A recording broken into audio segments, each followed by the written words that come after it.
What's good, y'all? It's the Demouchets REACT, and we're back with another video. Who we got today, C? Today we're back with another American reaction. So excited about this video. If you're new to us and we're new to you, make sure you scroll down, hit that subscribe button, and turn on the post notification bell because we're on the road to 200K. And we cannot get there without you guys, all right? Join the family. Without further ado, let's get into the video. Malcolm X called him the greatest black man who ever walked the African continent, while Belgium and the US plotted his assassination. His name was Patrice Lumumba, the first Prime Minister of the Democratic Republic of Congo. He's considered by many. Malcolm X called him the greatest black man who ever walked the African continent, while Belgium and the US plotted his assassination. The US? His name was Patrice Lumumba, the first Prime Minister of the Democratic Republic of Congo. He's considered by many a martyred hero, a symbol of anti-imperialism and Pan-African unity. This is the story of how Lumumba came to power, dreaming of a better future for the Congo and Africa, and how that dream quickly turned into a nightmare as he was arrested and murdered in January of 1961, less than 7 months after independence. Can I say this, before he gets into his speech, can I say that, you know, how can I say this? I want to say it the right way, but to me it sounds like leaders are so hypocritical. Because when you think about grade students, you know, the babies, they teach us no bullying, stand up for yourself, tell if something's wrong. And the second they grow up to be the leader that you have told them to be in class, you assassinate them. Because they're now standing up for what is right. Mm-hmm. The bullying amongst the people, they're getting pushed in the back of the bus, back of the line, or however it may be looked at. And then when they go out there to be for the people, you deem them as wrong. Right. That don't make sense.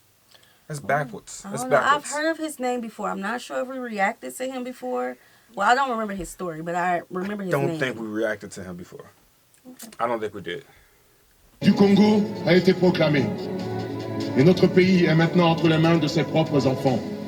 Nous allons établir ensemble la justice sociale et assurer que les terres de notre patrie profitent véritablement à ses enfants. Voilà, sire, Excellences, Mesdames, Messieurs, mes chers compatriotes, mes frères de lutte, mes frères de race, voilà ce que j'ai voulu vous dire. Vive l'indépendance de l'unité africaine, vive le Congo indépendant et souverain. Lumumba was born in 1925 in the village of Onalua in Kasai province in the Congo. At the time his country, the DRC, was a Belgian colony, the Belgium Congo. He was a member of the small Batata ethnic group. Young Lumumba attended a Protestant mission school. After that, he went on to work in the city of Kindu-Port-en-Pain, where he began to write essays and poems for Congolese journals. Lumumba at the time actually applied for and received Belgian citizenship, after which he moved to the capital Leopoldville, now known as Kinshasa. He started working as a postal clerk and went on to become an accountant in the post office in Stanleyville, now known as Kinsigami. During this time, he was still actively contributing to the Congolese press. His entry into politics started at the grassroots level. In 1955, Lumumba became regional president of a Congolese trade union of government employees, as well as an active member of the Belgian Liberal Party in the Congo. The trade union he was running was not affiliated to the two main Belgian federations, much to the irony of Belgium's colonial administrators. In 1956, he was invited by the Ministry of Colonies to a study tour in Belgium, which he attended only to be arrested upon his arrival back to the Congo, with charges of embezzling money from the post office. He served a 12-month sentence, and once free, Lumumba launched the Congolese National Movement, or the... Sound like a setup. Sound like a setup, because if he was stealing from his job, why not arrest him when he was doing it? Why wait, watch his journey, see him succeed, and then when he's in position to be great, y'all use something that happened in his past that probably never even happened? I just say it never happened because that sounds weird. That's why when we talk about, you know, the disconnect amongst the diaspora, I'm like, there's still things that happen on the African continent that I'm not fully knowledgeable on. Yeah, I hear you. You know, yeah. So the Ministry of Colonies and colonization, we knew of that, but we didn't know like the intricate details. We didn't know, like, we know some of what South Africa went through, but we don't know what Congo went through. Mm-hmm. You know, so that's why it's like, just like not we people, but I'm speaking as a collective, say, oh, they don't know what we went through. We don't know some of the things that they went through either. Facts. Why was he arrested? But don't that story sound similar? Like a familiar? You know what I'm saying? Very. So it's like Same tactics. blueprint. MNC, the first nationwide political party in the Congo. In 1958, the same year he launched this party, Lumumba attended the first All-African People's Conference in Accra, Ghana. His vision and Pan-African vocabulary impressed the gathering and turned eyes across the continent. Taking notice of the nationalist fervor on the rise across Africa, and with anti-colonial independence struggles at full throttle, the Belgian government announced local elections in December 1959. Lumumba's MNC wanted to boycott the race, deeming it an illegitimate Belgian attempt at installing a puppet government. Many Congolese boycotted in protest, and the Belgian authorities responded with repression. 30 Congolese were killed in Stanleyville, Kinsigami, and Lumumba was arrested on charges of inciting a riot. The MNC changed its tactics and decided to join the election race. They claimed a sweeping victory with 90% of the vote and demanded the release of Lumumba in order to discuss the formation of a government and national independence. Their demands were met, and Lumumba became the first prime minister of his country in 1960. On Independence Day, while the King of Belgium was attending and the world was watching, Lumumba delivered a powerful speech that would live on as a benchmark for the anti-imperial struggle in Africa and the world. L'indépendance du Congo, si elle est proclamée aujourd'hui dans l'entente avec la Belgique, pays ami, avec qui nous traitons d'égal à égal, nul Congolais digne de ce nom ne pourra jamais oublier que c'est par la lutte qu'elle a été conquise. Une lutte en laquelle nous n'avons ménagé ni nos forces, ni nos privations, ni nos souffrances, ni notre sang. Immediately after Congolese independence and the start of Lumumba's prime ministership, units of the army rebelled, largely because of objections to their Belgian commander. Belgium sent in 6,000 troops, announcing that they were in place for the protection of Belgian nationals in the country.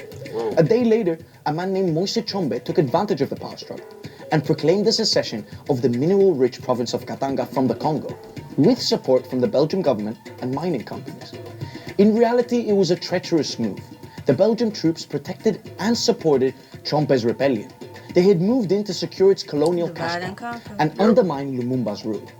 Running out of options, Lumumba reached out to the United Nations to expel Belgian forces and help restore internal order.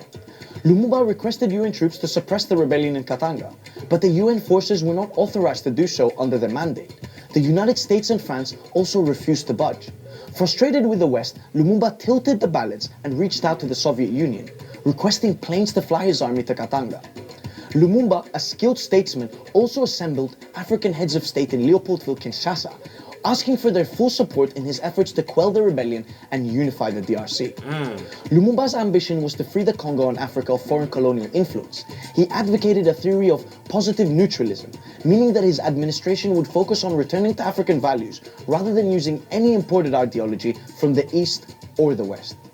But by turning to the Soviet Union, he had now crossed the Cold War red line, and the presence of Soviet military in the heart of Africa, gaining influence in a resource-rich country, made Western powers uncomfortable. To put it in perspective, the US had actually used uranium from the Congo when it dropped bombs on Nagasaki and Hiroshima.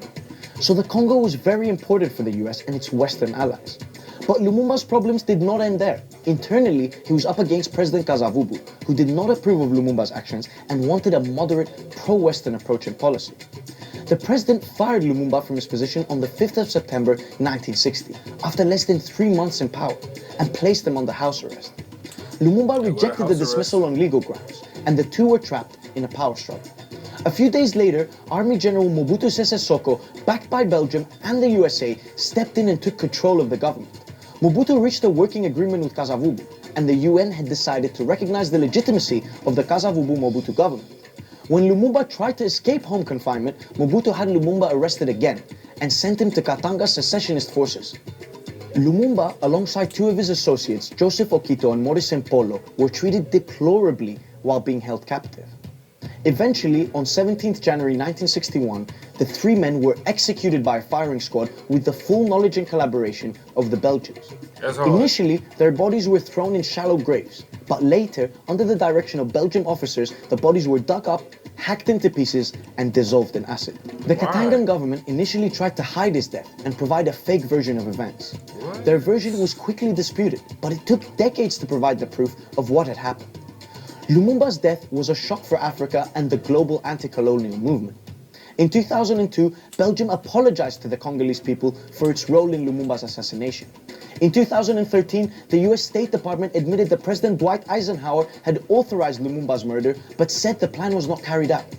In addition, records show that French diplomats in Africa at the time of Lumumba's murder were calling directly for the elimination of the Congolese leader. And so, there is no way around the fact that there was Western involvement in his assassination, and at the highest level. His death still haunts Congo today, but his legacy lives on, whether it is through references in popular culture, such as rap music, film and theater. There's even a public square in Belgium in his name. Lumumba will forever be remembered as one of the fathers of independence of the Congo, one of the most visionary African leaders, and the man who did not shy away from defying and challenging colonialism, not for his sake, but the sake of his people. I think this is one of the most horrible stories I've ever heard. Snake stuff at its finest right there. Yeah. Apology don't fix that though. You can't apologize for that. It's like, oh, they found out, or there's no way we can hide what we did. Let's just go to the people and apologize. You can't apologize. Snake stuff is snake stuff, bro. 1961. 1961. This less than 100 years ago. Yeah. He was on the move, man. He had his head.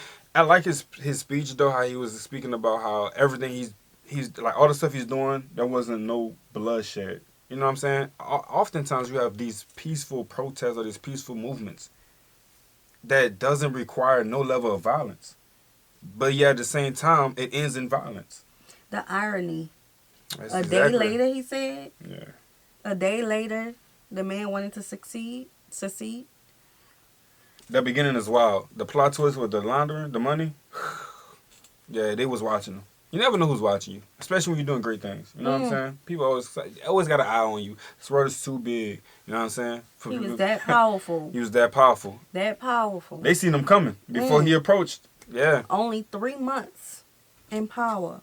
I would love to know what happened in those 3 months. Like, how did he move the country forward in those 3 months? I would love to see what he was doing. Yeah, absolutely. Mm-hmm. This is one of the most horrible stories I've heard. But y'all, we hope you guys, I usually say enjoy. It was informative. It was informative. You know, the people everybody not always, aware of these type of, history facts. So. Yes. And speaking of, when we show history on the channel, sometimes it's blocked from the reach. So if you like this video, be sure to give it a like, and it'll help other people see the video. That's how I do it. All right, let's do that. All right. Subscribe, turn on the post notification bell. We'll see you soon. Peace.